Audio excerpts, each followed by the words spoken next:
stems from self-interest. And this is where pretty much most of reality stems. Most of the good we do stems from self-interest, even whether conscious or not conscious of it.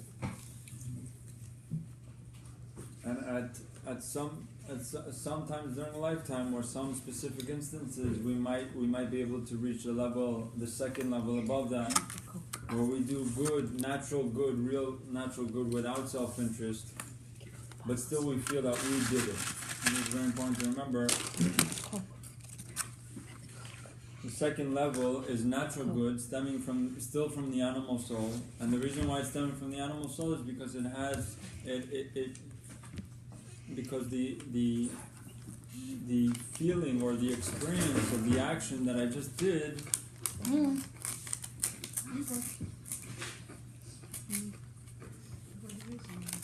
I still feel that I was the one responsible for the good. And therefore it's good, it's natural good, it has no self-interest involved, but it's still stemming from a place where I credit myself with the action. And this is still on a lower level, still the animal soul. I'm quickly just going over what we said and then we'll move on.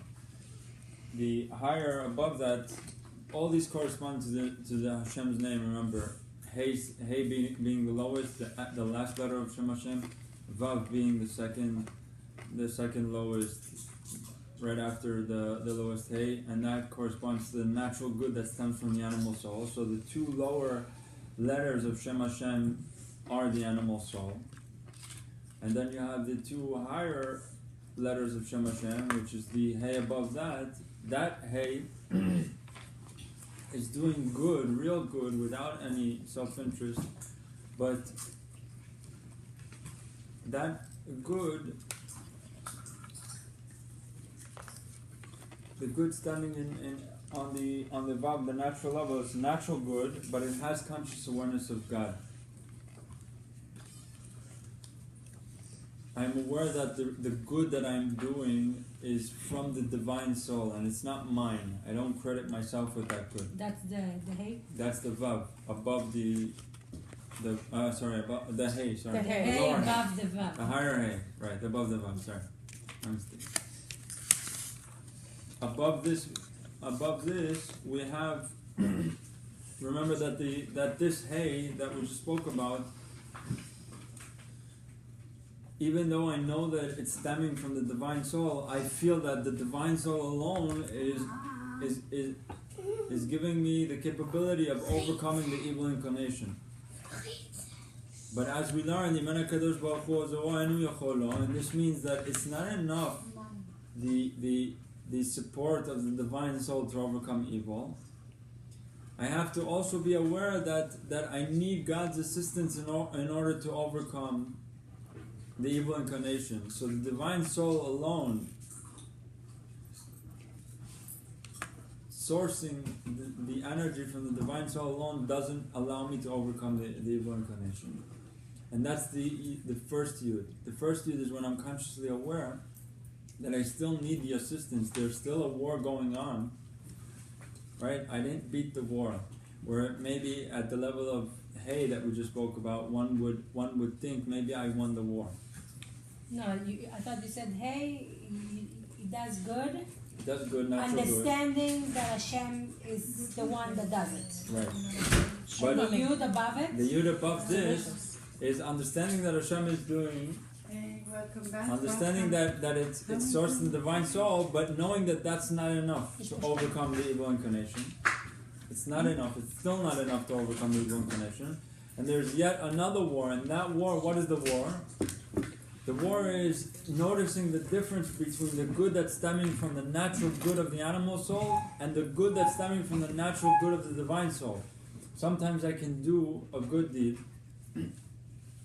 and I don't know. Let's say it doesn't have any self-interest involved. How do I differentiate? How do I find the distinction between the natural good that stems from the animal soul versus the natural good that stems from the divine soul? The one who's on the Hey level is not consciously aware that there's a war between these two. And therefore, he's left in a blind spot. He has a blind spot.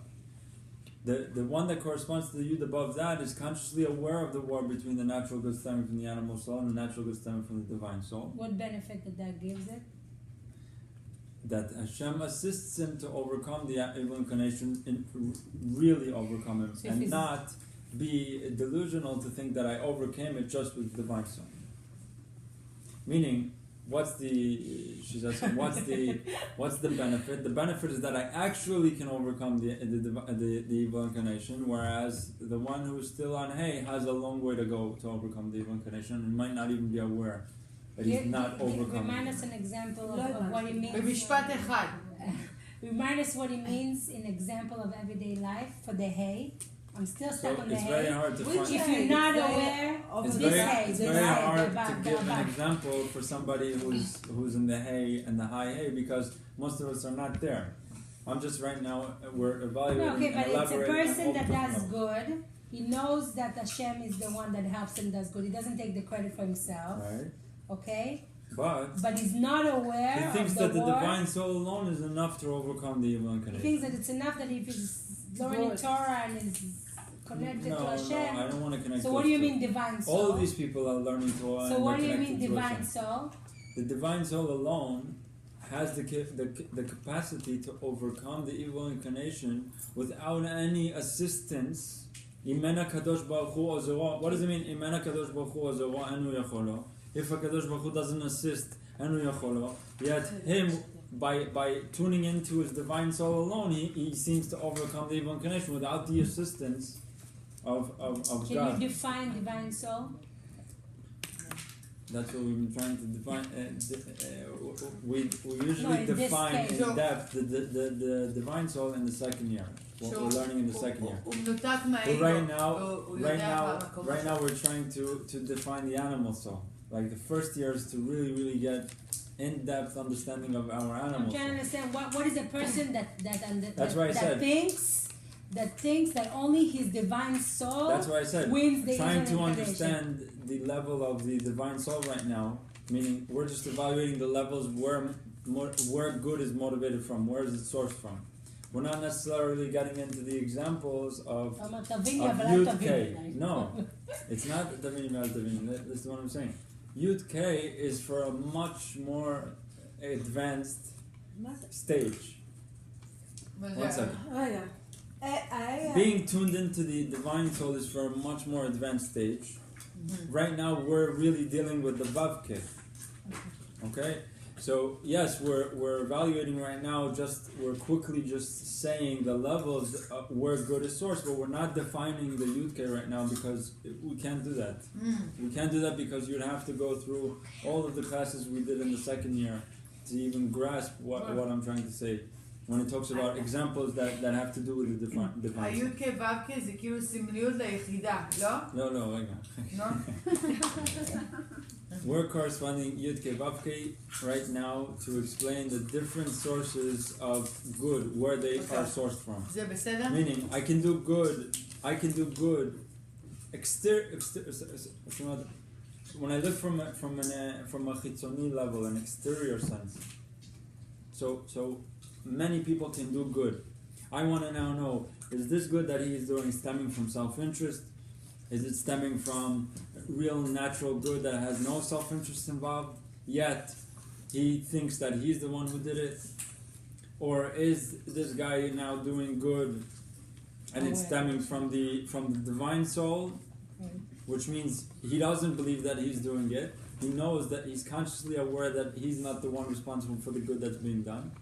Or is he doing good right now, and he's not only that he's consciously aware that Hashem is doing it, that not only that Hashem is doing it, if I don't continuously try to fight on differentiating between if it's right now natural good stemming from the animal soul or natural good stemming from the divine soul, I won't be able to overcome the evil inclination.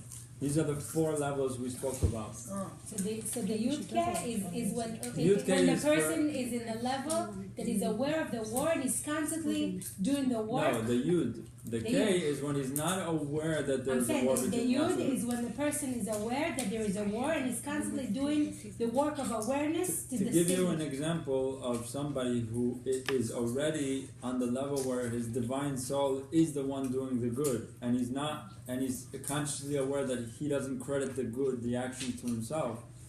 To define such a character right now at this stage, you wouldn't understand the examples because you would have to be at that level. It's actually it's like right now if I try to give an example that is based in the animal soul, we'd all pick up on it very quickly. We're very familiar. We're very familiar with the the behemoths. right. Yeah. But once we get to know in the second year, what we're learning in the second year, once we get to know a lot about the divine soul, so we can start to grasp the problems that arise in that stage. Okay. Mm-hmm. The last stage that we said, the fifth stage, is Kitzur Shel Yud. And we said this relates very much to where everything started. It's based in self-interest. Just at this level, Hashem reveals. He reveals to the person that his self-interest at the time that the action is taking place. The example we gave was a person who's at a wedding and he's a rich guy, and Hashem presents him with the opportunity to give tzedakah, but he does it in front of a lot of people. So he creates this situation where he's a Sayir La'azazel, he's a scapegoat, where now he realizes that Hashem is trying to purge out my self-interest by presenting me in a situation where I know that if all these people weren't here, I probably would have done something else, which is exploiting my self-interest in public. Now that I'm aware of it, now that I see what's going on, I use myself as a scapegoat in order to do good without self-interest. יש לי מלא שאלות. השאלה שלי זה, אתה מדבר only על good that you do, or everything that happens in life you accept? Right now we're just explaining where good can only stem from 5 only levels. the things that we do. From 5 different levels.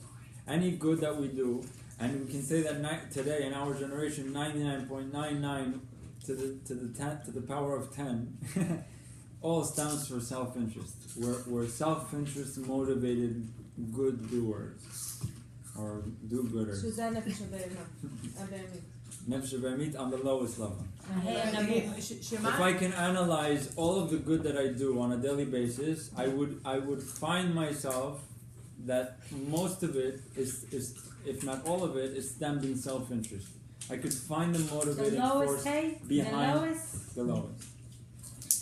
That's the place where we're at. Measure self-interest. What if the interest is a collective community interest for the That's better good? And we'll speak about a few ideas of where self-interest is based on. Just to make myself feel better for satisfaction, we'll talk about that. That's the most gentlest and lowest level. We'll see that in a minute. So what's the highest level? What's the highest level? The fact that you're getting pleasure out of doing good. The scapegoat is the highest level. We'll see why that is. The way you explained it is like that Hashem is giving us these opportunities every moment for us to understand that all the events of our life, good or bad, are directed to where we have to be at the moment. I think that's what you said last time, that we should accept these like this, each opportunity, each thing.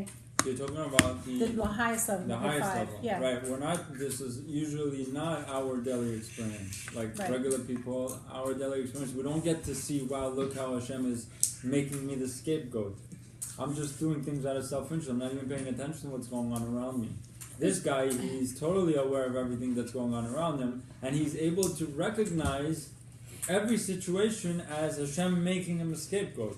But when you say scapegoat, usually it's a negative thing. Yeah. You're not saying negative now. In this case, it's a good thing. Oh, okay. Like on Yom Kippur, when we send a scapegoat out to Azazel, what's the purpose of sending the scapegoat? Why do we do this? Kapara, It's a good question. Why would we do that? Say But it's like for kaparot, no? Or? Right, but what's the scapegoat for? The scapegoat, Because we're animals. What do you want? we're creating a. This? We make the scapegoat. He runs out, and he's like What the depiction or the image we create for ourselves to see. Look, all of our sins are right there. Seir Azazel. All the averot go out on this goat. How do we see it? Like if we were in times of Beit Mikdash, now what was the point of this ceremony? What was the point of this tradition? To cleanse, to wash, to cleanse, to remove. It's in order to purge self-interest. It's like Pesel Micha. Pesel Micha was there in order to purge self-interest, in order to remind us that that's who we are. We're doing everything from the animal soul, and if it wasn't for God and crediting God and etc., and Him putting us in a situation where He is giving us the opportunity to do good, we would never be able to do good. From a real state, from a real state of doing good, we would always do good, stemming from self-interest. We said that the non-Jew cannot do good without self-interest. It's impossible. After all, you talked about that there's 4 levels. Yeah, for Jews. So Yeah. all of these are stemming from this is all. So, so you're saying Jewish people can be only on the lowest level? No. Okay, I lost. All of people can be on the lowest level. Okay. The 3 levels above are only attainable by someone who possesses the divine soul. And the divine soul, Banim Atem Hashem Lokechem, only a Jew possesses the divine soul. אז ברגע שאני עושה משהו טוב, ברגע שאני עושה משהו טוב, ואני אומרת תודה לקדוש ברוך הוא שהוא נתן לי את האפשרות לעשות משהו טוב, you're starting to become aware that that's true. Is it true in your mind, in your psyche, or are you just telling yourself that that's the question where you need to become more aware to the point where you believe in what you're saying? It's not enough to just say, and it's nature. That it's I know that this is like this. Like, what do we have? We have the biggest problem we have is believing that this is true. Otherwise, tomorrow we will wake up and we will all be tzaddikim. Why are we not tzaddikim tomorrow morning? Because I don't believe that this is true. Like everything I'm saying right now in the shiur, it's all theoretical. It's nice, it fits theoretically, it's very elegant, right? But in reality, my mind can't get out of the fact that I was the one who did that. I said this and she did this. We're forgetting because we used to live like this, and right. it's a lot of Because people reality by default pushes us to believe this falsehood. This it's a delusion. Believe it, this is a delusion, and reality is what we're saying here. And now to get from an awareness from this level to that level, that's the קל לי לקלוט את זה שכאילו כל הטוב שאני עושה זה מהקדוש ברוך הוא, כי הוא בעצם מביא אותי לכל הוא אומר שיש הבדל בין תיאורטי שאת חושבת את זה? את אמרת, את אפילו לא שמעת מה שלא. מה, כל הטוב שאני עושה זה מהקדוש ברוך הוא. All that I did. נו. ברגע שאתה מכניס את האני שלך, כל הטוב שאני עושה זה מהקדוש ברוך הוא. לא, כל הטוב שאני עושה זה הקדוש ברוך הוא. זה הקדוש ברוך הוא. We don't grasp it. We're not consciously yet there. Because all the good that we do is Hashem's, literally. He gives us the ability, He gives like on loan. Think about it like this. You don't have $1 in your pocket. I give you $10 and I tell you, go buy milk. You go buy milk with the money, you come back and you say, I bought milk. Okay, so let's take it's not a good example. I didn't give a great example. Why? Because you really went to buy the milk. It's deeper than that. I gave you the $10 and the ability to walk to the store and the air to do it and etc. And you claim that you went and you did nothing, zero. I gave you the opportunity, I presented you with somebody who actually needed milk. I gave you the money to go do it. I gave you the air to breathe so you can do it. I gave you the energy in your body to move to the store to do it. I'm giving 100%, you 100%. It's 100%. Everything is Him. We're not consciously aware of that because I feel that I'm individual. I'm an entity. I am something. But I'm nothing. It's not true. It's just a delusion that we have to come to grips with and understand that it's an opportunity, it's a privilege. Hashem is giving me the privilege to realize that He's the one doing everything. And if I realize that, then I made it. אז אם אנחנו רוצים לתרגם את זה, בוא נגיד אנחנו רוצים, if we want to practice it, let's say for example, is there a Practicing will sentence, come in the next, like in let's the next say, few like let's classes. say, what would be the correct words for her to No, use so to say so in order I'll to explain. actually help you do that switch To in your bring this brain? down to practice, that's going to come in the next shuling when we start talking about how to analyze consequences or to be circumstances. continue, מה שנקרא. To be continued.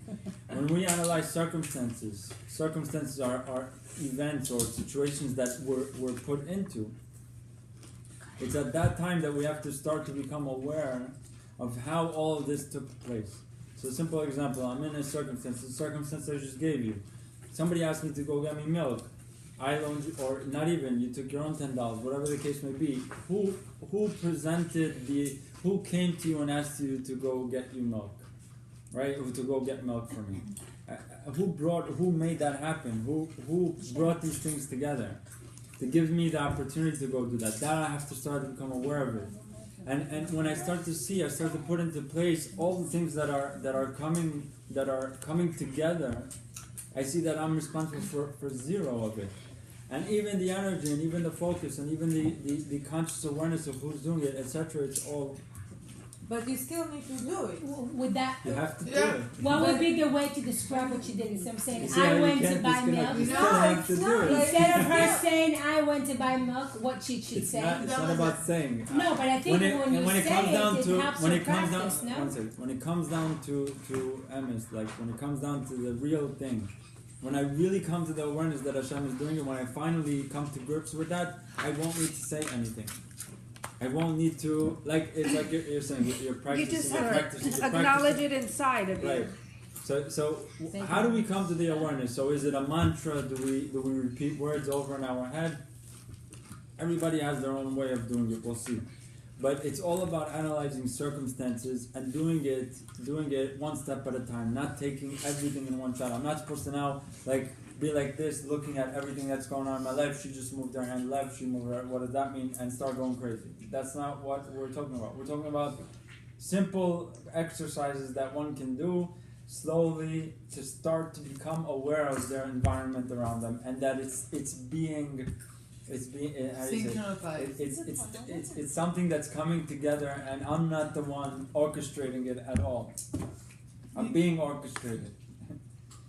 You know what's a cool thought? The next year, when we start getting to the divine soul, we start to orchestrate reality on the opposite. But that's a whole nother. When we say next year, after Rosh Hashanah, after The first I commandment. usually Then say there's next school year, year. meaning the second year of this learning. This we learn once 3 weeks, so I don't know how fast it's gonna You go. know, it gives a new meaning to like the first commandment, right? If you think about it, like אני השם אלוקיך, אנוכי השם אלוקיך. אני אנוכי השם. טוב, אנחנו נדבר על זה, אולי אפשר לעשות את זה every other week עוד מעט אם תרצו. הכל תלוי בך ובהם. טוב, נדבר על זה. Okay. עוד יום תהילה? So Bacha, you had a question, right? I did. I'm kind of like, so you're talking about the 5 levels. So like right now, we're just focusing on the lowest level. Right. We're basically gonna analyze in this course the 2 lower levels, or even the lowest level they come. Like the main fundamental learning that we're gonna be doing is the hey, the last thing, because that's where we are most of the time. So That's where we deal with that. We're just right now evaluating and getting a general understanding of where good is coming from. Good comes from certain levels, and these levels, most of them are all in one place, and then the rest. But life is not always the good that comes from. That's why it's kind of hard for me to understand. No, what life is where is the good coming from. Yeah. Everything. I So can show all the you things where that- every single good. Where it's So coming. everything that you do, like let's say. It all boils down to where is the good coming from in order to rectify myself. If I want to fix myself, it all boils down to where is the good coming from, or how do I react to the evil that I do, and that's what we're Okay. talking about. Okay. Wait, but that's the second part. That's going to be from So I next can- week on. You're advancing Next- the class. Let's jump. Yeah, the reaction. You have to understand. It's 2 sides to the same coin. We're just going to flip it over. We're going to see it on the other end. But reacting to the bad that we do and react to the good to do, they're very, very similar, just opposites. but they share all the same characteristics. We'll see. They both are intertwined so deeply. We'll see this. So till now we just did That an they're introduction. both a result of the same Right? of the same action. That's what I'm getting, right? Till now we just worked on a mavot. That introduction. Okay. Introduction to your course. Oh, yo. יש לנו דרך ארוכה. טוב, זה 5 שנים הקול הזה. So yes, We prefer the... we're very, very far. If we We go didn't start the every first 3 weeks, year yet. we'll probably never gonna end. But hopefully, זה גם טוב. yes, whatever we learn is good. It's good to know. It's a Okay. journey. Alright. Okay, so okay, now we can start. Journey to bringing down the good. How much time passed? But good doesn't have to be good. It could be like, how many times my husband will like, for a few years he didn't work, and you could go through all these different emotions, but he always said, you know what, God is, I'm pause. I'm waiting. Hashem has something for me. Something for me. It doesn't look like good right now, but I'm waiting.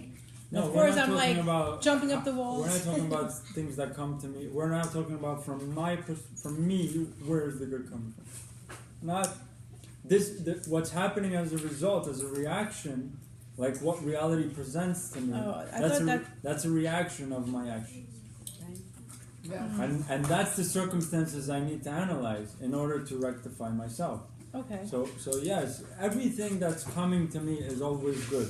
Right. You have to recognize that too. You just have to recognize what it is. Like in the second year, we get into this in depth. Okay. How we understand. I think we all are in tune to it, but we just don't understand the source. Right. Like we understand that things are for good. We understand this, but we just But we don't can't understand. do just the good. It's everything. Right. You're waiting to be a scapegoat. We don't understand the source. We don't understand how Okay, to. so let's move on. And we'll עכשיו see. תקרא זה? מה זה עוזר לנו? אנחנו No, נראה את because זה. she's good. Yeah. Stop, הבטיחה, בלי נדר. Okay. She's gonna give us a booklet maybe in, I don't know. which בעוד holiday 5 should it be? שנים. ראש השנה? נסיים את הקורס, נסיים כמה את הקורס. שבועות, בואו יאללה. יורדים. קדימה, קדימה. חשבתי על זה, now- לא רציתי now להביא את that עצמי we- במקום לא טוב. מפריעות בכיתה. One fundamental understanding that arises from what we just said is that something we mentioned last time and we'll mention this time is that there really is no evil. Why? Because Now you're talking. everything, whether it is the animal soul or the divine soul, they're all out to do good. But the good that the animal soul is doing results in bad reactions, result in bad situations. No, so we have to stop now? Whenever I do good that stems from the animal soul, the consequences and reactions that arise out of it end up creating the illusion of evil in the world. Okay. So a simple example of this. This week, the girl. I do some good, I help somebody, כל מה שקרה השבוע. I help somebody here. I help somebody. I help somebody, I do good for them, and they don't appreciate it, and that ends up affecting my ego. And as a result, next time I react to this person in a different situation, and then the ball starts rolling and back and forth, and that starts to create an illusion that this person is bad, she's doing bad, and I make a mess out of everything. So it all starts with good. We're all out to do good. It just because there's a lot of ego inside of the good, it creates all this evil in the world. So all the evil in the world is a result of my ego. But in essence, we're all out to do good. In the end, when it boils down to the end of the day, we're just out whenever it's out of self-interest, which is very bad. You have to understand. This is very, very. When I do good stemming from self-interest, there is no worse evil than this. So we're all evils. So we're all evil, and that's what we'll see now. Towards the end of this discussion. Hey, אז אני לא, אז רגע, אני חייבת להגיד משהו. anything stemming from the animal soul is what we recognize as evil. The first year is always decon. You have to understand that. We're analyzing ourselves, and because it hits right at the spot of what we do on a daily basis, so it could create despair. But we'll see how to overcome that. Friday, I had a fight with, I didn't have a fight, I got hurt from one of my colleagues. And I went home and I was very upset, and today I prayed for Hashem, I read like 2 Tehillim and I said, please, please, please help me save this situation. And I went, I saw her, and I was smiling, and I was faking it, and I was like, oh my God, so that. But in the end, everything is okay. She bought everything, but in the end, I called my mom and I said I did it. And now I understand what you're saying. Like, it's not because I was praying, I was asking, I was like really but then I said I did it. Right. That's the problem that we're not aware of. But that's if we just analyze that story, we're not going to finish. So that's No, but I think there's a lot of We're on autopilot. It's Right. on autopilot. I did it. I mean, okay. Yeah. אני בדיכאון כבר, אפשר ככה. זהו, אני שותה אוקיי, ספרייט שימו מאוד לב. באיזה. לא. בסדר, תשתי ספרייט, מה זה משנה? אני לא מסכימה לך. אם לא למדים- כולנו איבנס, שתי ספרייט. Think about it like this: you go to a psychologist for therapy. If he's a good therapist, he's going to show you what's wrong with you, not what's good with you. So yes, it might bring you to despair, but that's the only way to actually get better. If you want to continue living in a bubble, in a delusional state, then you'll never go through despair. Maybe. You said in the very beginning, you're saying a good psychologist will show you the bad that you do. Right. But he has many to of do them it the don't. right Many way. cuddle you. Many of them say, No, oh. that's conventional psychology, Right. which not necessarily always does that. I'll give them some credit in some areas, but essentially they're boosting your ego back. Right, but there's They are justifying telling you on some of the they are giving you criticism, but they're also showing you on the other end how great you are. But they're That's the way that justifying they your bring I you. want you to depressed, like I'm feeling Right, they're depressed trying right to now. balance it. We're trying to destroy the animal soul completely. You understand? Because you have an ego. We're not trying. My We're not ego is trying. depressed. A conventional psychologist that brings any person Where's off the the way street, he has to balance. He only has one person in front of him. He understands that he has only one person in front of him. So his job is to criticize one side of it and try to elevate the other side of it. When it comes to Jewish psychology, we have 2 people sitting in front of me. I'm trying to destroy this guy and resurrect this guy.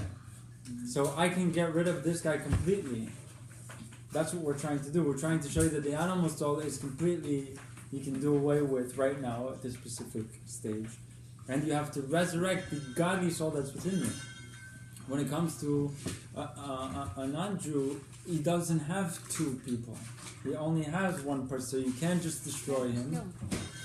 A Jew has 2 people. But he A also Jew doesn't has have the the divine soul. obligation. Not He necessarily. doesn't have the obligation to Not necessarily. get rid of Like his, converting is a tricky subject. Meaning, does a guy have to convert or not? So halachically, no. But when you think about it on a global scale, on a huge scale, how's he if gonna a get Kadosh it? Baruch Hu is not expecting, if you ever want to elevate to a higher level, you have to convert. So it's a paradox. On one side, you're saying you don't have to do it. On the other side, you say if you don't do it, you lose. if you have to do it, then So essentially, it's like, But it's then like at the carrying end, this Hashem thing. tells him, "Where have you been all this time?" Right. So then, Conversion is something. It's like halacha and morim ken, right? How do we convert people? Tell them, listen, you shouldn't do it. We try to scare them away, but really, we're okay if they come. We're just trying to push them away in order to see how much they want it. It's halacha and morim ken, like a law, but we don't tell them it's a law. Inevitably, you can never reach true good unless you convert. There's no way out of it. There's no tricks around this. You could be Chassid Umot HaOlam, but all the good you ever did stems from self-interest. You could be Chassid Umot HaOlam. You get upstairs and there is Gan Eden for you on some level, a very, very low level Gan Eden. But I'm talking about a non-Jew. But he still did all of the good from self-interest. like Yov. Yov never converted. Is a complex subject. If he was Jewish, if he was not, if he was actually in a character or not, this is a whole deep concept. But yes, something like that. Okay. We're not going to get to the subject we were supposed to talk about today, so let's move on. See these women? Yeah. We want to read You might need to redirect your class here. זה יהיה מכיתה מיוחדת. כן. עוד שנתיים, אני עוד אהיה בלפטופ. אבל מה שלימדת, You know, like those special needs kids? That's us. We're remedial. This is Remedial gonna class. bring you Gan Eden for sure. No, God. Okay, so we have a statement sent by one of the first Mekubalim. Actually, we could essentially say that he is the first Mekubal after once the Kabbalah came back into existence, or it was missing for a long time. It was 700 years ago, so before that was that. His name was Avraham Abulafia. Abulafia. זה אחרי הבולפיה. זה על שמו.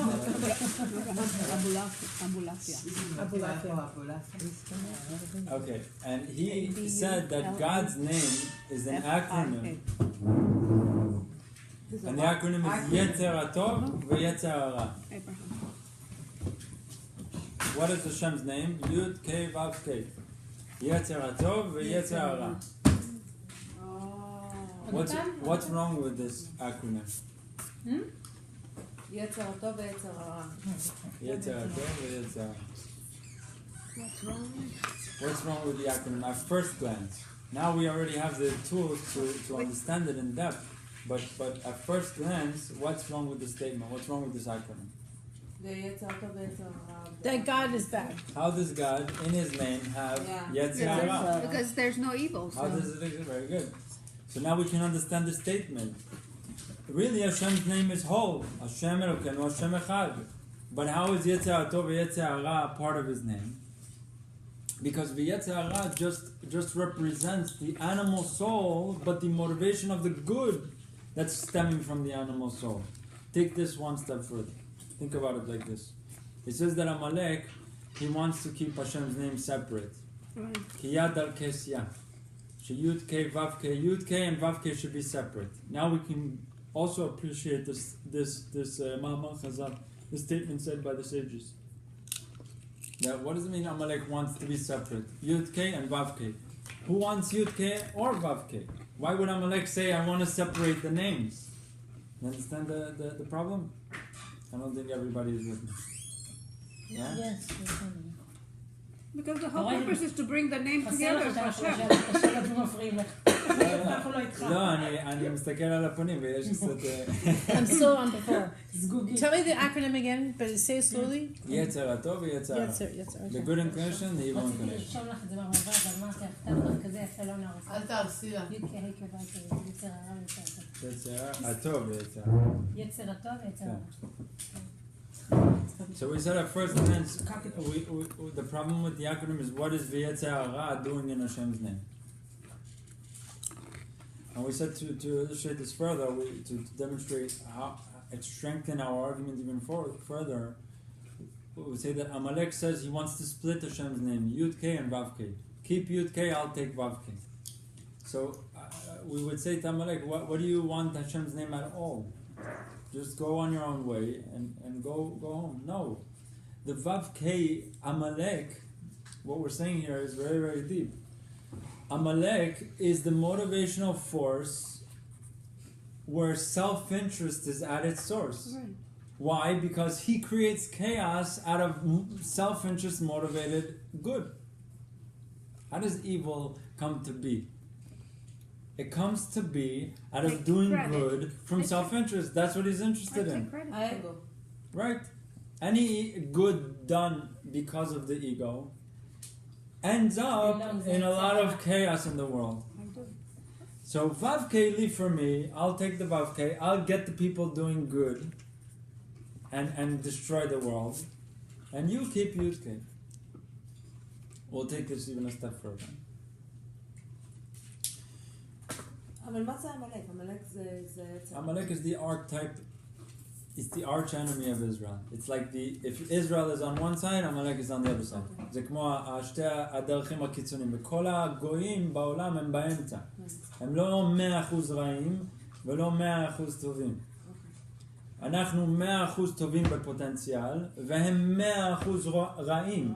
לא בפוטנציאל, הם 100% רעים. אבל הם עושים כאילו, כי הם הכל פועלים לפי האגו. עמלק אין לו תקנה. Amalek doesn't have rectification. Why does the Torah say that Amalek has to go? There's no rectification for Amalek. Why? Because he's pure Yetzer Hara.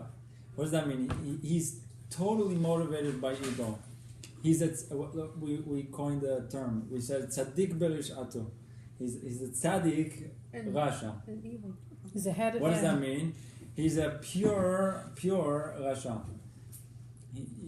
He's a pure evil, meaning that I do everything with everything is transparent with me. I'm not trying to play a game of manipulation. I'm telling you straight out what I am. I'm the most evil person on the face of the earth. What does that mean? I am based in complete self-interest. Like, for example, you take Hitler. It's an example of Amalek. He clearly states everything that he wants to achieve in the world. Point blank. There's no hiding anything. And he's saying, I'm doing good for the world. Right? These are my motivations. We got to get rid of these people. They're a plague for the world. And he's not wrong when you look at it from his perspective. From his perspective, he's a plague for him. Because he's coming to destroy me. So I'm gonna go first, and I'm gonna destroy all of Israel. Right? But everything is in order to separate God from the world. I want the world for myself. But there is a good purpose. But you have other non-Jewish nations, and they wouldn't do such a thing. They wouldn't destroy a whole nation. So there is a purpose for this pure evil. I mean, there is a good purpose for this bad evil. Of course, it's the balance of evil, but it's also, we have to understand that it's not that they don't deserve it or they didn't create it. It stemmed out of the balance of evil and good in the world. We'll see this in depth maybe in later classes, because we won't get to anything now. So basically what we said now is Yetzer Hara Tov Yetzer Hara. It's part of Hashem's name because they're all good essentially. Hashem is pure good, and all good comes from Him. Yes, that there's ego involved here from the tzad v'Yetzer Hara, still the motivation behind it is to do good. And if we even delve deeper, we see that if we just take the vavke v'Yetzer Hara, the evil is only at the end. The vav is v'Yetzer, and v'Yetzer corresponds to what? Natural good, doing good, not out of self-interest. So we see it corresponds beautifully. Because v'Yetzer, which is not representing evil, it's representing natural good of the animal soul. Hara is where self-interest, pinya legamme. Hara is the last hay. So you follow this how it corresponds beautifully to Yetzer Hara Tov, and now we understand why he corresponded the name Yetzer Hara, Yetzer Hara Tov, Yetzer Hara to Shem Hashem. Okay. So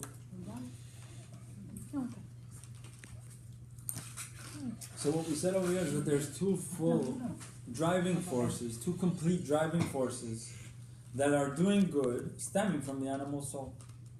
The animal soul has two sources of doing good, right? And they stem from the animal soul. The vavke. The vavke. Avantem?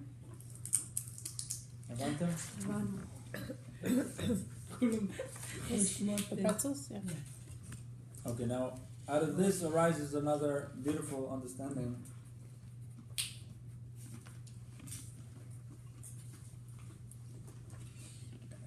Out of what we just said, we can now understand the difference between traditional Musar that was taught throughout the last 1,000 years and Chassidut in general, the methodology that is Chassidut, and the methodology that is traditional Musar, wisdom that stems from the Musar tradition.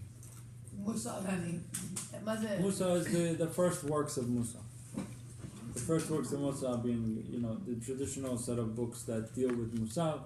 We talked about this in the past. We gave some examples, but now we can understand a little bit better of the differences between the two. The distinction that's made between the traditional Musar, like Chovot HaLevavot, like Sha'arei Teshuvah. Where's the translation for the word Musar? Musar? Ethics. Ethics. Yeah. Okay. What comes out of the above said? The differences between the Musar tradition and the Hasidic tradition is that Musar, if we pay attention, it doesn't differentiate ever between the animal soul and the divine soul. It's solely based, the fundamental teachings of Musar is there to elevate you from a state of doing good based in self-interest to a state of doing natural good without self-interest. It's just dealing with the Vavke of Shem Hashem. Traditional Musar won't have the ability to transfer, to bring you to the divine soul. All it has the capacity to do is take you from the animal soul at the self-interest based level to the animal soul of the natural good level. That's the Musar? Right, because Musar doesn't deal with the distinction between the animal soul and the divine soul. When you say Musar, you mean specifically the book, or you mean No, Musar as the ethics? Specifically the book. General The books ethics. the books that are taught by traditional Musar, the traditional Musar books that we have in Judaism. We have different methodologies, we'll call it like that. Within Judaism, there's different sects, different methodology, different opinion of how to keep Torah and mitzvot, right? And how to rectify the self. But is that connected with the Ashkafa too or not? Right, it's connected to the Ashkafa. It leads to the Ashkafa. Yes, it has everything to do with Ashkafa. זאת אומרת, אם מישהו מלמד מוסר בצורה של גבורות, וזה השיטה זה לא עניין של גבורות, זה לא שבחסידות אין גבורות, זה לא מה שאני בא להגיד. I'll say again. The traditional, if we don't have like some examples of this, the traditional Musar books that don't have Kabbalah in their foundation, right? In essence, they don't have too much Kabbalah in their foundation. They're just books of ethics on how to what's good and what's bad. And give examples like they'll fear you into not doing something. Yeah. So for example, what you should do, what you shouldn't do. Yeah. You shouldn't do this because it's very bad. It leads to No all these bad explanation. things. It leads to all these things like don't get angry. It's very bad. And this was enough at some points in history. But even if I listen to every single message, the best of the traditional Musar books will only have the capacity to elevate me from the animal soul's self-interest based to the natural good of the animal soul. Which means I'll stop doing things from self-interest, but I won't elevate to the godly soul. It doesn't even mention the godly soul is non-existent. It doesn't even talk about Chelek Eloka Mimal in the books. It says if you sit down, learn Torah, pray, and do good from the natural good, just do good without any self-interest involved, then you did what you needed to do. It doesn't go into the complexities of the animal soul and the complexities of the divine soul and how to get to those places. It doesn't even deal with that. Whereas when you come to Chassidut, for example, at its head being what's called the written Torah of Chassidut, being the Tanya, the first chapter starts to differentiate between the animal soul and the divine soul. So the first chapter says you have an animal soul, you have a divine soul. You have to learn how to separate the two, and the Tanya goes into how to separate the two and how to tell the difference, distinguish between the two, etc. Which means Chassidut is completely and solely based in divine consciousness alone, and no animal soul consciousness at all. Whereas traditional Musar just deals with the Vavke of Shem Hashem. No animal soul? Chassidut does not deal with the animal soul at all. No, it It deals away with the animal soul. It goes away. Tries to get rid of it. Right. It tries to get rid of it. Amen. And Musal doesn't try to get rid of it? No, Tries Musal, to control. it's not aware that it's not trying to get rid of it. It's not that it's doing this purposefully. It's just elevating It's just it in the animal. not detailing the whole picture. And therefore, because you have to understand, traditional Musal began in an era where Kabbalah was non-existent. So it didn't have the tools, the knowledge to grasp the complexities of the souls. It's not that they did this on purpose. They didn't have awareness of what they're doing. They just what came to the mind of how to get rid of the... Maybe people were not also so stuck in their animal...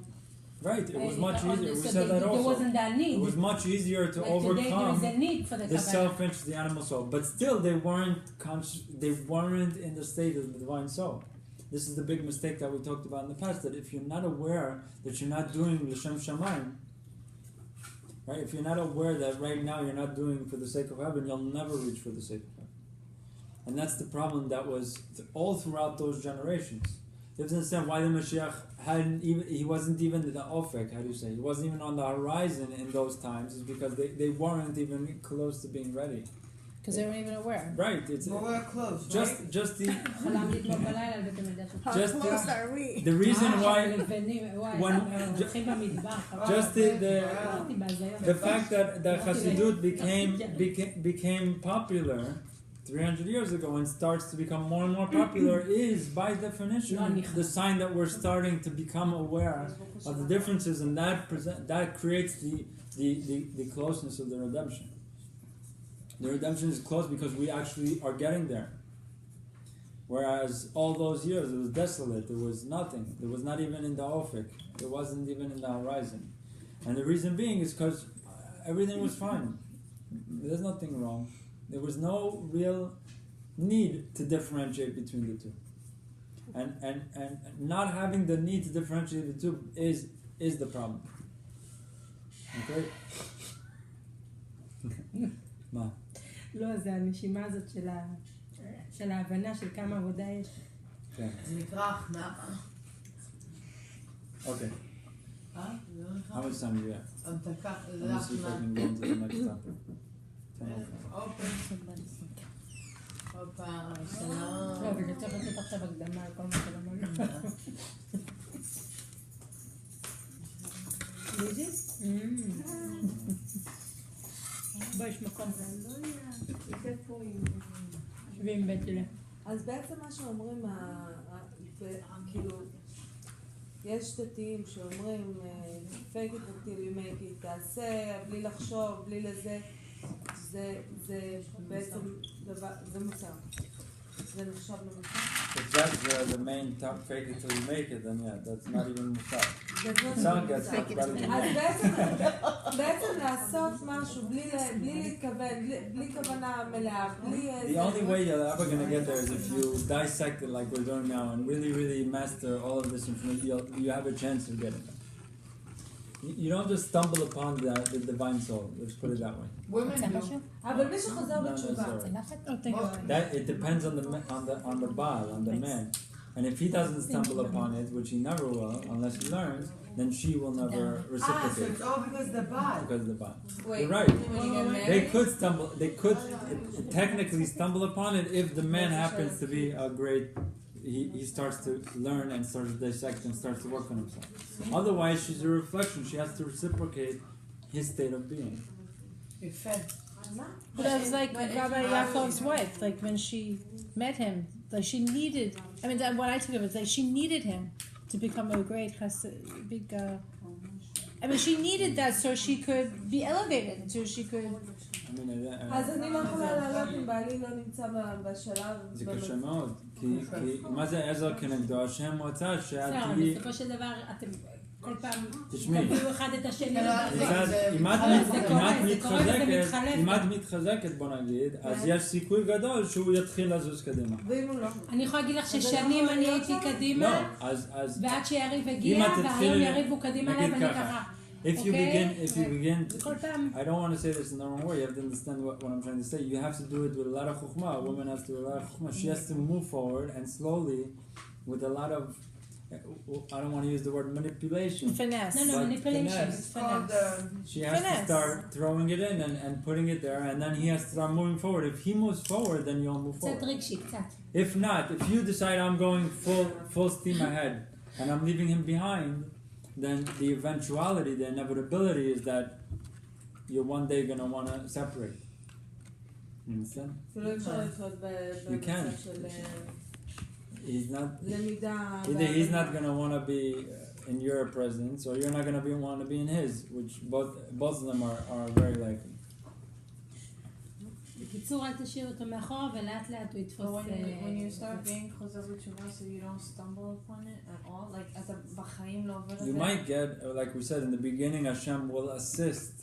You'll have a great divine assistance, but it'll quickly just fade away. You then have to do it on your own. But even if it's like a second, so you have it. Right. But you have to latch onto it. Right. You have to...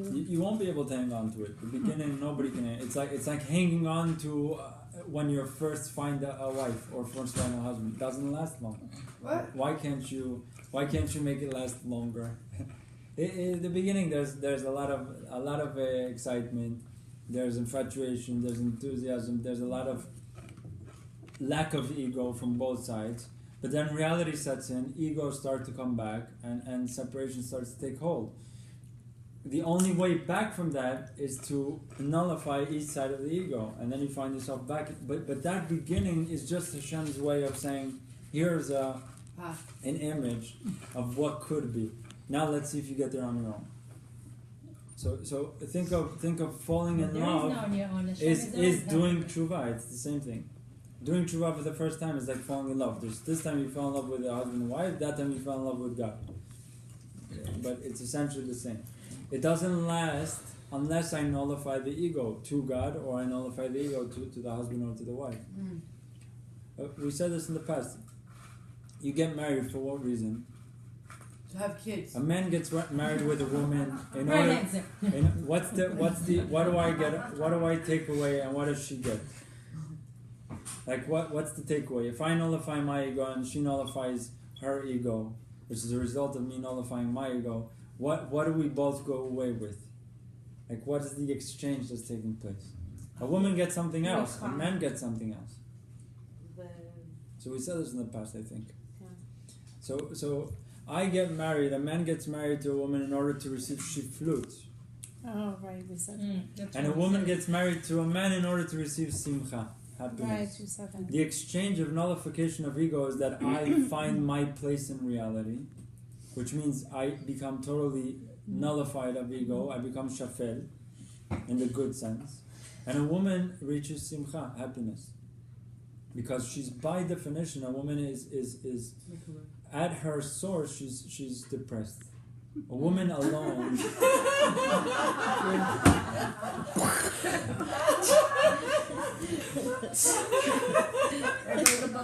Okay. You were depressed before? A woman is quickly prone to depression. The only way to elevate, it's like... What you would say, a woman is she's in her source, she's a pure... A man runs after power, and a woman runs after happiness. Both of them thinking they're receiving the same thing, but a man runs after his ego. He goes after like greatness. He wants to rule the world. He wants to take over. That's he wants to be good, right? He wants to be Superman, but I'm Superman. Not Hashem is Superman. I'm Superman, right? That's what the man wants. The woman wants. She's much more humble in her essence. She wants just a man who will elevate her, טוב, זה will נשמע יותר save טוב her. מאשר שאנחנו בדיכאון, עכשיו שהסברת. אבל מה הכוונה? הכוונה הוא שאם אתה לא מוציא אותי מהחור הזה, like a woman says, if you don't take me out of here, she's metziut, she's stuck in reality. Like he's flying, he's in fantasy land.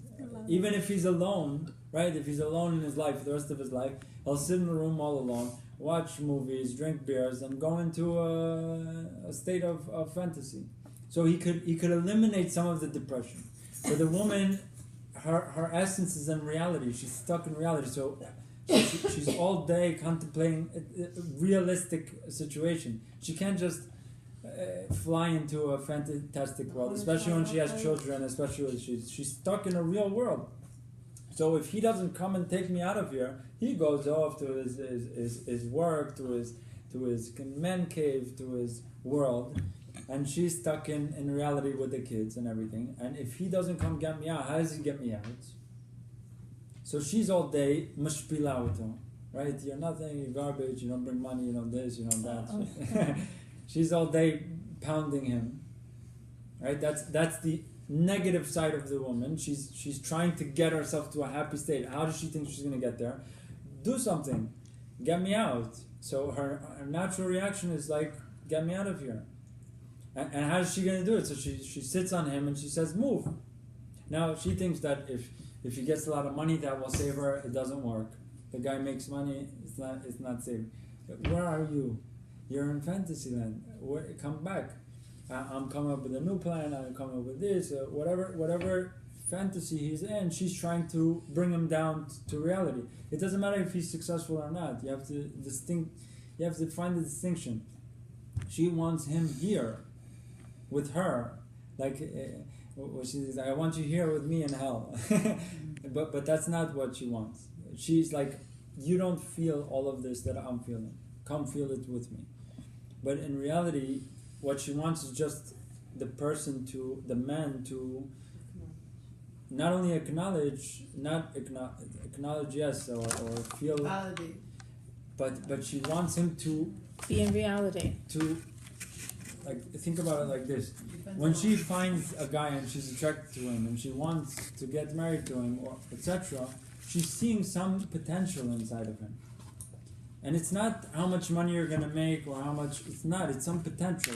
Some like Spiritual light, potential. spiritual potential. Call it what you want. I see something special here, and I want it to become More. a reality. Yeah. And then he goes on and he becomes successful and makes a lot of money. But that spark, it's gone. It's not there. That guy that I saw is not there. So it doesn't matter if he does everything right on paper. That spark is missing. So that's what she's trying to bring back. So what does she do? She pounds him. She beats on him. And that's Ezel Kenegdo. She starts to find Leila Chembo. And really she's just saying, the only way I'm going to be happy is if you how do you say, Lakshim et atzmo. You If you do what you have to fulfill yourself. fulfill yourself. To fulfill your potential. And what's the now? She might not be consciously aware of this, but his potential is to get close to Hashem. That's the only thing that she's essentially Doing. whether she's consciously aware of why she's pounding at him, even though he's doing everything right. Like from a secular perspective, you wouldn't understand why a couple fight unless you delve into this idea that. Listen, he's going out to work, he's doing what he needs to do, he gets the money, he does what he's... So why are you glub? Why do I see you not in the light that I want to see you? What's wrong? What's missing? So what about a woman that her husband is, lomed Torah kol hazman, she still is depressed and she's not necessarily. And she can feel like she's in a fantasy. If a person is doing everything on a spiritual everything level, on the paper, but not on the spiritual. but she's still not seeing something. What's the problem? The problem is that all of his good is still stemming from self-interest. She's picking up on that. He's doing it from the hay. He's doing it from the bottom hay. Even the good that he's doing, even the mitzvot that he's doing, even the learning that he's doing, everything is stemming from self. She's consciously aware. And this is because she's consciously aware of his ego. That's her problem. It says a man that has ego, even his wife and his kids don't lo sovlim oto. How do you say sovlim oto? Can't stand They can't stand him. So what a woman has a great a great understanding is given to the woman more than the man. What understanding that she has? She picks up on ego like nothing. Like when you're in a room and you see a person who's full of himself, a woman is much more sensitive to pick up on that. Where the man is like, hey, he's backing him up and he's helping him enjoy his basking inside of his ego, and the woman's like it totally turns the person off. So a woman is sensitive to ego. If a woman feels that her husband is egocentric, she will pound him. She will pound him. Whether secular or not secular. She's not supposed to pound him. She will She's attack. actually supposed to do it in other ways. It's It is what not it in is. her power to overcome. And it's going to go away only if he's going Only to if he learn starts to להשפיל את עצמו. only if he's going to Only learn if he starts. Tanya. Once you start to feel If he gets sort of his humility inside of a person, it's so attractive on so many levels, especially for women. To what? To lose humility. Humility is the most attractive trait in any human being on the face of the earth, whether secular or not secular. Humility, anava. Yeah, but she doesn't have to do it in a way of pounding. But that's But essential. not in her control. By default, she's gonna pound. That's what she's Even if she does it from that's what she's but wired to do. even if she does it, even if she's aware of it, I guess I'm gonna say this. I don't Even if find she's ways aware. to find She his won't be part, able to not in a overcome. negative way. She won't be able to overcome the ego. Like she'll say, okay, this time I'm gonna work with it. I'm gonna overcome, and then he's gonna do something stupid that exploits his ego, and she's gonna. True. But she's not going to say you're an idiot or anything, but she'll be like, Right. nudging. She's She'll gonna. be like, The reaction doesn't have to be out loud. It can be a face. It can be. Now I don't feel bad. It can be just a smirk. It can be so many things. Like it doesn't even have to be. It doesn't even have to come out on a physical level. It's totally like even on a telepathic level. It's just there. There's some kind of separation between the two, and they don't understand the separation. The separation is his ego, and as soon as he nullifies his ego, I'll nullify mine, because she has to understand she's also working from a state of ego. Just her ego is dependent on his ego, so she's less to blame, right? This is the problem. She can't overcome her egocentricity until he does it, and that's what I meant when we said that until he moves. She's stuck, and that's what I mean. It's like the famous. Can you write that down? There's like. Can we have this recording? It is Can you send this Can to you me, just please? sign this? Like the Can you most. send it to my the most- husband? Until Let me give you his email. It's like this. The he's most. gonna ask me what you The got most on this cliche movie made in history. Just remember, we're less to blame. You don't The know. most- We're less to blame. The most cliche movie made in history is where the man comes and he saves the woman, etc. etc. Why is this movie made 1,000 times in different interpretations, like a million times, Which movie? till today? The All movie movies where where he a carries man her off comes into and the he saves sunset and he the saves woman her. that's Knight in stuck. shining armor. damsel in Yeah. distress. Because at an elemental level, at a foundational level, at a fundamental level, this is reality. That the man, the Needs woman to is be stuck, there. and the man has to come and take her. Save it. We need saving. We said one of the reasons why a Can you woman. put this on YouTube? Yeah, he is. We're working on it. אבל זה Yeah. לא משהו Yeah. טוב, זה לא משהו שזה, זה לא... לא, לפחות זה מסביר אותנו. למה זה מסביר אותנו? זה לא... רגע, we're coming to destroy the כן, עוד מעט נדבר על הדיכאון לא, זה שלנו. טוב לגברים. רגע, אז מה, one שהם more. ירגישו שהם צריכים לבוא ולהציל אותנו? לא, שהם לא, צריכים זה זה לזוז. בעצם לסדר להם את היד. לא, שעד שהם לא יזוזו, אנחנו לא נצליח לעמוד בזה. והסיבה היחידה שאנחנו נותנים להם בראש, שאנחנו עולים להם על האגו. One of the greatest reasons what stemmed the woman rights revolution in the 50s, 40s, the whole woman equality is the feeling of being stuck. Yeah. The guy used to be much better. He used to make a woman happy. It's not happening anymore since the invention of television and all these pitzut and all this problem. It's creating this great separation between men and women. And that created, I don't need a man.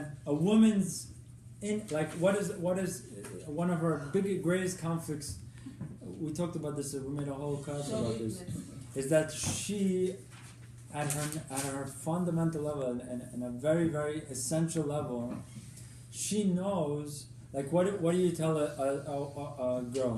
You're gonna grow up, you get married to a great guy, and and what does the father tell the guy? You're gonna grow up, you're gonna be a great guy, you're gonna get a wife.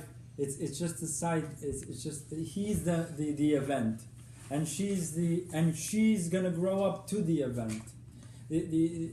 how they're brought up is to think that a woman, okay, you're going to get married, he's going to support you, you're going to have a great family, etc., etc. And the man on the other hand, you're going to be a great guy, you're going to do a lot of good in the world, etc. You're going to get married and have children, etc. Where is the we talk about like on a psychological level, what's the traumatic feeling of a young girl? Is that her independence is dependent on the man. Not her independence. She's dependent on her husband. How would the animal soul counter this? The animal soul, not the godly soul. Will cancel Because the this need is of wrong. the men. We don't need a man. So that's why she grows up like in this generation is that I don't need a man. I'm not going to get married. I'm not going to have children. I'm become a career oriented, equal pay, equal rights, equal this, equal not lying, and everything is going to be fine. So, but then I'll be great. What is the man at his essence? He's always independent. Essentially, he's independent. So when let's say right now he's put down, his independence is questioned, right?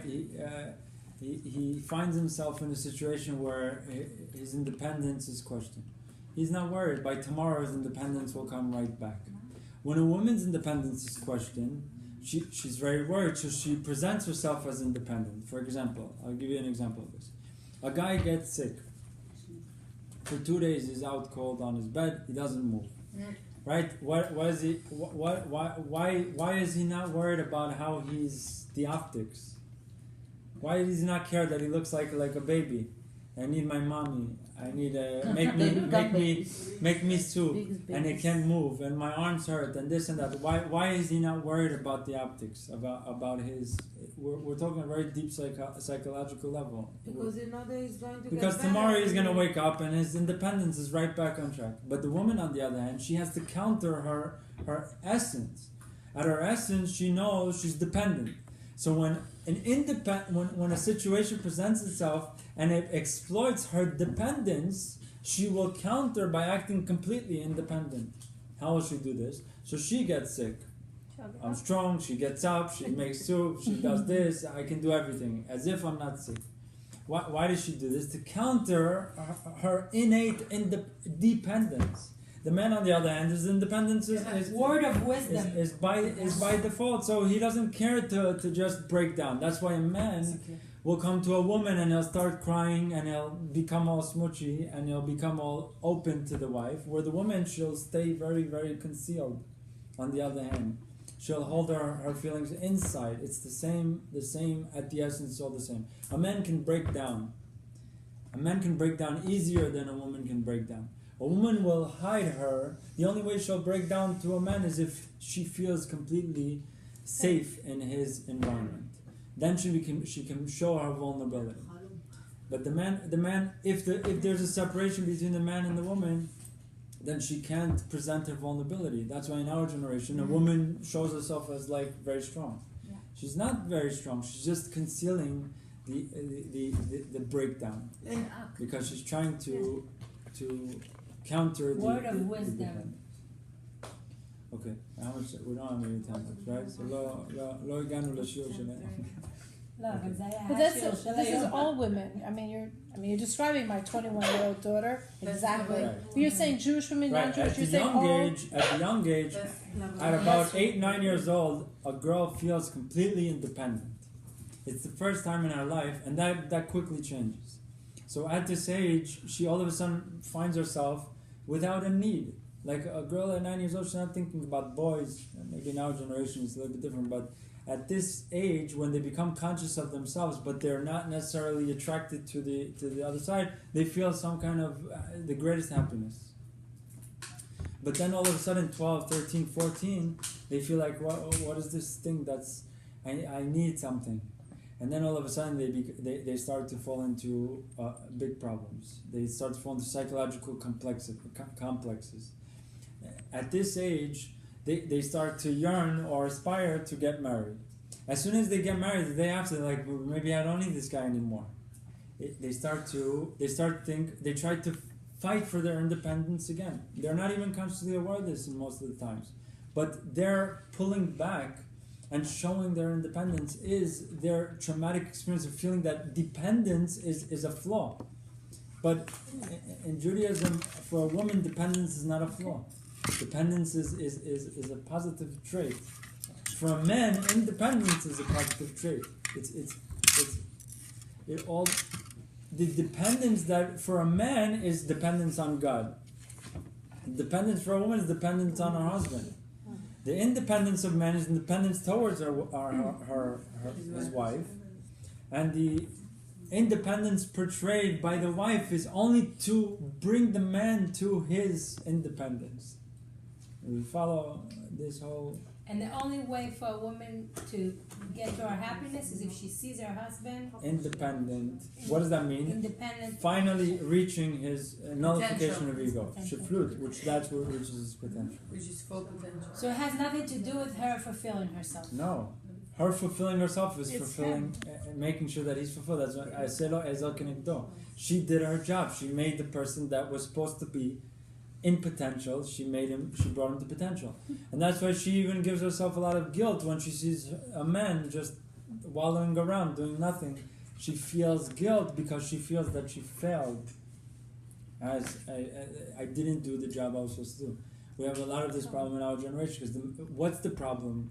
Why is the man? It's also the fault of the wife, and it's not really the fault of the wife. We get into the complexities of this, but the man is sitting over there. He's watching TV. Beautiful woman in front of him. He goes to work. Colleagues, this, that, pritzut, nudity all over the place, and he's all over the place.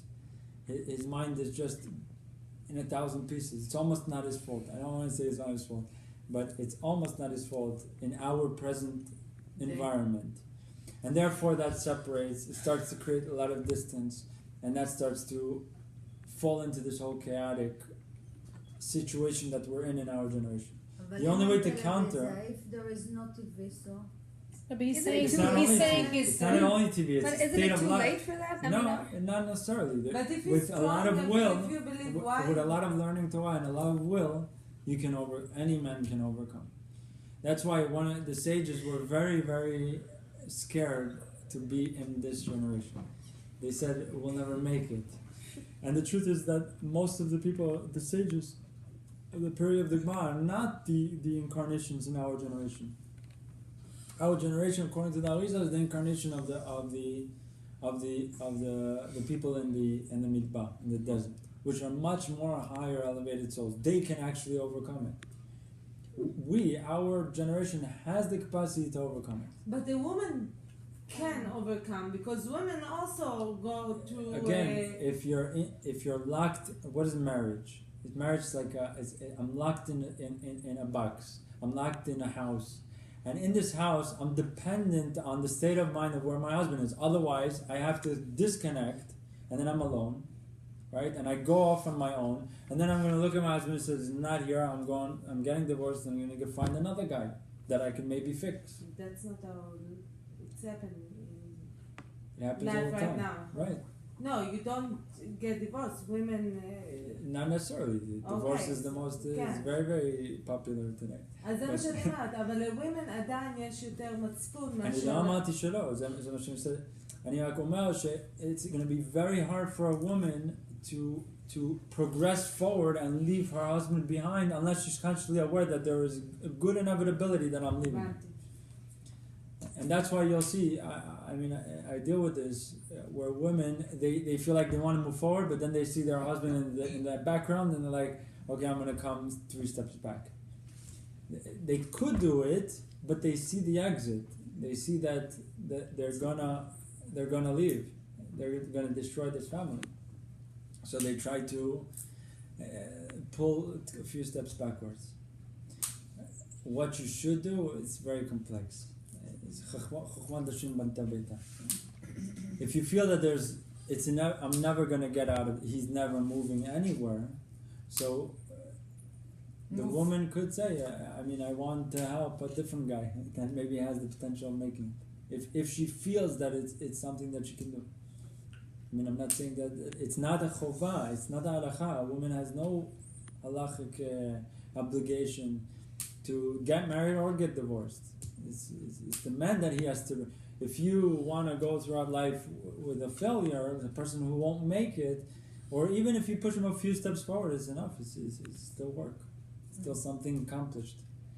But again, it has to be done very delicately. But if the man is more religious than the woman, then again, the same situation is in reverse. Divorce?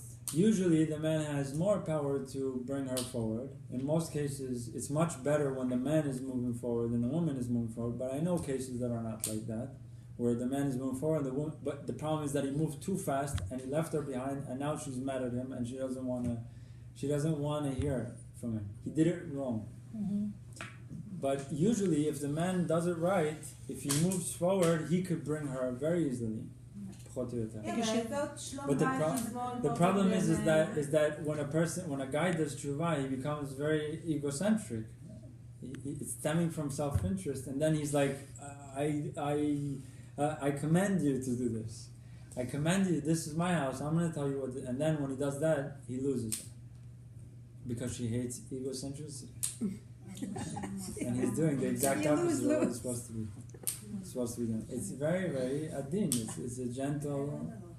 It's a procedure. It's a surgical procedure. We're dealing with deep psychology, or not the. Yeah, but I always thought that they say shalom bayit kodem to everything. Like, again, even if you are shalom bayit kodem lakol, but yesh mitzvah leitgaresh. You understand this? It's a mitzvah in the Torah. It's one of the 613 mitzvot to get divorced. When? Meaning, there is an eventuality that can present itself where right now the Torah says you have to get divorced. What? What is it? That's why the Torah in Masechet Gittin says that if a man doesn't want to get divorced to a woman and the Beis Din analyzes the situation and comes to the conclusion that there's no chance between these two, they bring him to the Beis Din, they hit him until he says, Rotzeh ani. I will get divorced. No, not necessarily. Not necessarily. It's when a couple made it to a place that it's never coming back. They're disconnected. You can't come back from this. It'll take the greatest miracle on the face of the earth. Like they have to both do jump mountains to get back. It's not gonna happen. Or another reason to divorce is when the person got married, but there was no connection from the beginning. There was no love, there was nothing. And eventually, over time, I mean, they were forced into marriage. Many are forced into marriage. Not like traditional force. They were forced into the situation. They found a guy. It was okay. Some things were okay in the beginning. Then he asked to get married. She said okay. And then she's like towards the marriage. And then she gets pregnant. And the whole thing is, she's stuck. She foresaw that this might not be, but she hoped for the best, but it didn't work out. And then after a year, 2 years, 3 years, she sees there's nothing here, or he sees there's nothing here, and it might be a mitzvah to get divorced. Okay. We're not Christians. We don't believe that divorce is a sin. No, but divorce is a mitzvah. Mitzvah to say the white to get divorced. It's not a sin. When is it divorce? What? I can go home and say that? Because I keep asking you. Mitzvah, meaning when we think of divorce in the Torah, it's a mitzvah to say the white. It's not a sin. Like if I would say, like according to Christians, it's a sin to get divorced. Meaning that if you get divorced, you committed a sin. No, if you get divorced in Judaism, you committed a mitzvah. You did a all mitzvah. is for good.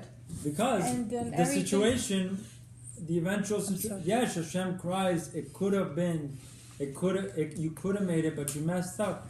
Okay, and now we're in this situation. I'm not committing you to hell on earth. You could depart and maybe find yourself in a better situation. That's all. It's not the end of the world.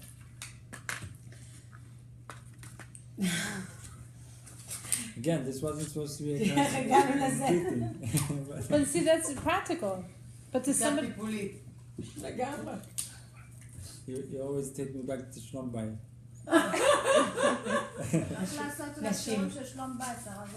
But the most important thing, like you said, no matter how high a woman gets, her husband, no matter how high the woman gets, if the husband also doesn't elevate, then she doesn't have her. She usually gets stuck at least at one level higher than him.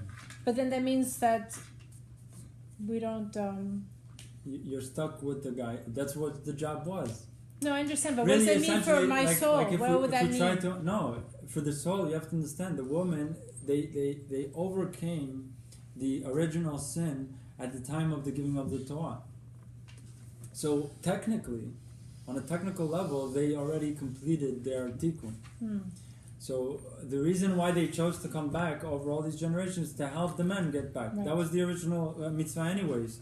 The woman is there to bring him. The whole job is to bring him up. That's her job. Her job is essentially to bring him up. And she sacrifices her life, in essence, to elevate him. Whether meaning that if he's not elevating himself, or is he elevating himself, like if you think about it on a modern thing, this might sound very chauvinistic or sexist, etc. But you have to understand, appreciate the beauty that's inside this. Hashem created two separate species, female, male. Each one has distinct properties and distinct characteristics. If you don't analyze the psychology behind it and you equate the two as equal, you're totally going to mess up the whole world. The inevitability of equating female and male is a disaster. It's a catastrophe. It's chaos beyond. Most of the women that today they want to be career oriented and not give birth, they're just going to disintegrate from reality. They're not going to extend. They're not going to live on. They don't even pay because they're so egocentric. All they care about is themselves. So they care about their whole lifespan. That's it. The extension of that lifespan is not important. I'm here. I'm never coming back. There's no after. So let me just live my own life. Fine. If you want to think like that, then you're doing the right thing, essentially. But if we understand reality as a mission, as a job, as some world we come into to do something, so we have to understand and accept our positions. A woman came into a position of elevating a man, and by doing so, she elevates herself. She has to understand that. She can have a great life, an unbelievable life. Just we happen to be in a generation where it's more statistically that you're going to have a bad life. We happen to be in a bad time in history. It's a very good time. It's a very exciting time. It's a very, very chaotic time. It's a very difficult time. We have to understand that in the near horizon, the near future, we're going to see the greatest states of being that ever existed on the face of the earth. But the price for getting there is depression. To do all this craziness. Is deep depression, despair and darkness. Okay, so then we can go there. Can we go to the despair? Right, like one of the things it says, it says right before the sun comes up, there is the deepest darkness. Okay, so but is it okay to be there? Depression. Is it okay to be there? עכשיו השבוע למשל, אולי הייתי בדיכאון יומיים הייתי בדיכאון. רגע, יש אישור להיות בדיכאון? יש אישור להיות? לא, כאילו, אתה יודע, יום אחרי יום. יש אישור להיות בדיכאון? דיכאון זה לא עוד דבר. מה זה דיכאון? Despair. I just want to remind you guys. Depression is a state of mind. You don't get into it or out of it in a day or two or a half. עכשיו קיבלת את החדשות של השבוע. You're either in depression or you're אתה עם not. כל הדבר הזה, וכל הלמידה, וכל 5 שנים עכשיו. מה עובר לך בראש? איך אתה עושה justification Let me explain the situation. The situation is that most of us are we'll say it like this. Most of us are depressed. The bad days are when the depression is so consciously aware, and the good days where there's some good in the day, but it's overall I'm in depression. You understand? It's just like if I'm in happiness or in depression, they're both the same. You don't get out of happiness in 2 minutes, and you don't get out of depression in 2 minutes. It's an uphill battle, It wasn't a bad mood, or a not downhill, depression. or running downhill. It's easier to lose happiness and go into depression, but it's still very difficult to make it from happiness to depression. How do you get your mind from total despair of what Am Yisrael is going through in these days, and then you get to it? That's what we're learning in the first. לא, עכשיו אני צריכה... That's what we're learning. gotta wait some more. If you try to grasp We're gonna all make it these, until next. if you try to grasp all, This is a serious issue. She called me. Give us an expert, an She's telling excerpt. me you saw the news, but first of all, I didn't saw. I have a few things. First, I don't see news, so this is already, I'm like... I'm happy. Yeah, exactly. מה, עם הילדה והאבא למחרת? לא, זה מכניס אותך לדיכאון? לא, זה מכניס אותך עוול זה פשוט החמיר את הדיכאון שאת נמצאת בו. לא, אתה כאילו פשוט לא בא לך כלום, אתה נהיה אבל זה לא זומבי. צריך להתחזק אתה מרגיש בתשובה. כמו זומבי, אתה מרגיש כמו, אתה לא מרגיש כמו זומבי. The reason you're reacting this way to such news is not because I'm happy and now I became sad. I'm sad and I became more sad. Yeah. It's not. It just it exploited or it brought to the surface my sadness, or it made me feel the sadness or become more awareness. אני לא יודעת מה זה. But you have to understand, if you grasp all the classes that we're learning as a whole, in the end of the year, I like to make like a class that summarizes everything. Mm-hmm. If you try to grasp it, like it's very hard. It takes a lot of years to fully grasp. I don't have a lot of years. I got a few hours tops. It's a long. There's no quick Talk fix. about depression. Like we're here right now. There's no despair. quick fix to rectification of the ego. There is none. Whoever tries to sell אז you מה a עושים? quick fix. תשובה? מה? עכשיו מתפללים עוד תהילים? מה עושים במצב? Tshuva is מה? understanding מה how עושים? to do tshuva. מה? This is what we're doing this year. Understanding how to do tshuva. We don't know how to do tshuva. But like this situation. Essentially, doing tshuva is nullification of the ego. That's tshuva. So then we're saying, okay, then all these So situations. how do I nullify the ego? And then you come back to all these classes. You can't get out of it. You have to know how to nullify the ego. That's doing tshuva. It's by definition. I know. And you can never become happy. So I'm moving in, Betty. Or get out of your depression unless you do this. There's no. Can't you just leave everything behind and live simply on You an have island to by remember this yourself fact. and not like have to deal with all this? A person who lived at least 30 years on earth. A person who lived at least 30 years on earth. He knows that there's no quick fix to anything. He knows there's no easy. Anybody who believes in a quick fix or quick money or quick this. He knows that this is a lie. But I have connections, friends like you that learn all the material and pass it on. You can pass it on, but to pass it on, even to pass it on, you have to understand. It doesn't Even to pass stick. it on, It doesn't stick. it's like We it's know like it all. it's like think about it like this. We don't do it. I can go to a university. It's not a good example. Let me try to. I can teach this class over and over and over and over and over, but if you don't master the class, meaning if tomorrow you don't wake up in the morning and think about all this and try to go over all the notes and start to become so aware of it, That's why I wanted this. then you'll never What be can I able give to it? you'll never be able to get out of it. It's work on a daily basis, becoming aware. It's practicing what we're learning here, and then eventually you're going to make it out. And once you make it out, you'll see everything that we're saying is true. But right now, all of what we're learning is just an elegant theory. But it's not like somebody, like, okay, like her situation, it's not like, I'm gonna chat, okay? It doesn't mean like that person is like so thinking about themselves, like, oh, if that would happen to me, that's why this person is getting depressed. No, so if you're trying to analyze why you reacted, how you reacted to that type of news, is you feel like if we get down into depth, it all stems from self-interest. It's not chasaonim. Like if you really deep down, I don't want to say this, but you go. It's essentially like if I don't feel bad right now, maybe this will happen to me. Like it's fear of punishment. I'm supposed to. You're supposed to react. Feel like this. I'm supposed to feel like this. Like supposed to be sad. But am I really? Do I like in 2 days? You're gonna start thinking about this. It's totally out of your head. You moved on. The story went. It left. It was a reaction to the moment of how, if we're a society, how we should react to this. How does a tzaddik react to such a situation? You think that? Tell us. Again. So it's not about crying or showing emotion or showing. I didn't cry. It's about understanding what Hashem wants from me. On an individual level, how am I to blame for this action? Because on some level, I'm to blame for this. So the way that the animal soul reflects upon this, he says, "Oh, you should act sad now. You shouldn't."